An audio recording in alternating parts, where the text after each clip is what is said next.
why do you think that not only, this might not be a Muslim specific issue, but why is it a lot of the older generation, and we don't have a concrete answer for this, you guys can leave it down below in the comments if you want to give your input into this, why is it that the older generation seems to be, they have this aversion to art in general? I mean, if I said, okay, actually, I shouldn't put myself in this because my parents are very open-minded. I praise God for that. But a lot of people, like, if the child says that I want to be an author instead of the traditional route of doctor, lawyer, engineer, what have you. I want to be an author who tells these interesting stories and allows people to escape into the worlds that I am creating, thereby giving them pleasure. Perhaps they will learn something along the way. Definitely their vocabulary will improve. And at the same time, I might just make enough money from that to support myself and the family that I'll be having. Why is it that these older generation people, that why do you think they would have some sort of aversion? From your experience, why do you think they would not be so welcome to that? I think it's also an issue of exposure.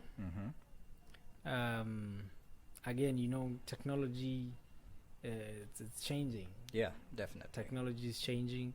You know, way back we used to use those the Nokia's 3310s with those big SIM cards. You know, way back. But now it's these micro SIM cards, and the Android phones are developing almost every day. And I think again it revolves around the fear of losing. What should I say? The fear of losing, or is it an issue of them being afraid that we may lose, we may be lost in terms of faith. You know, since we're getting exposed to a lot of things, like on Facebook, you know, these internet things, and you know, it's not everybody who is to spread the good message. You know, not all people want to talk good. Yes. Yeah.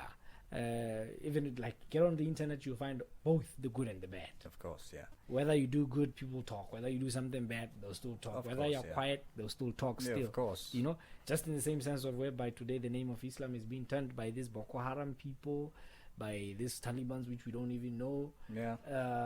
The Syria attacks. You know, Islam. I mean, I don't honestly, personally, from a personal perspective, I don't even know how to hold a gun. I don't carry a bomb. I don't do anything. I don't know why most people get to have a perspective like that, though. Yeah, I think that revolves around that, Brother Mos. I don't know. Yeah, maybe the rest just throw them down in the comments there, and we'll get to hear it from you. Just to add up, going back a bit back, as Brother Mos had introduced, I do sound engineering. We do sound stage and lighting. There's this doctor, is it Naik Zakir? Dr. Zakir Naik. Yes.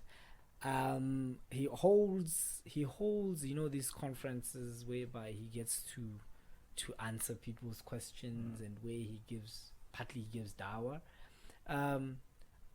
One of the things that got my attention, the first thing that got my attention, was the level and the quality of the whole production in general. Definitely, yeah. That, you know, even when you're not willing to look at it, the stage, it was very huge. Yes, of course. The lighting was on point. You know, there was no fading where it was dark, and the shadows, and you know, and the audio quality was on point. Great, you know, even though and you know, the whole production, the way it was run, it was just so awesome. I think I would encourage the brothers and sisters, so that we know we up our game in our local communities. If we can, you know, if I'm not saying we should be like him, but what I'm saying is let us do our best. You spoke of excellence earlier on. Yes. If I can just, you know, like for example, if I can, I'm one person who's very keen about how I dress, like my kurtas when I come for Juma, how I look, how I smell. Yeah. If we can be so keen about that, why don't we be keen when it comes to issues of production? Of course. You know? Yeah, I think by that, I don't know what's your view, Brother. Yeah, no, if I can just paraphrase what he said. You see, he's saying that Dr. Zakir Naik's production team and production value is quite high. Big time. So whether you like him or you don't like him, big time, he will catch your attention. Big time. Because of the production value just there and then. I'll be honest, I don't agree with every single sentence that Dr. Zakir Naik says, and I know a lot of scholars who also detract from a lot of what he says, which is natural. You can never agree 100% on everything. But those same scholars, there are some scholars who view him as a big problem in this world or whatever have you.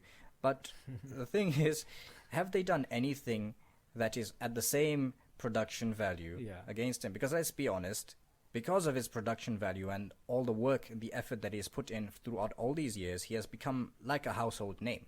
So people know him, and they know that his production value is great, and there's definitely an attraction to whatever he presents. And if you can take it a step further, I mean, look at all the movies that are coming out in this day and age. Whether you like them or you don't like them, just look at the hype that's surrounding them. Just because of the production value and how the trailer comes out. Yes, there'll be some people who have seen so many movies like, okay, give me something that is actually worth my money right now. But the masses, the vast majority of people, something looks cool enough, they're going to go and buy those tickets, and it's going to be a sold out theater over there. So that's why we got the camera as well, and inshallah as time goes on, we will be increasing our production value right here in Palape at the scholar and the student.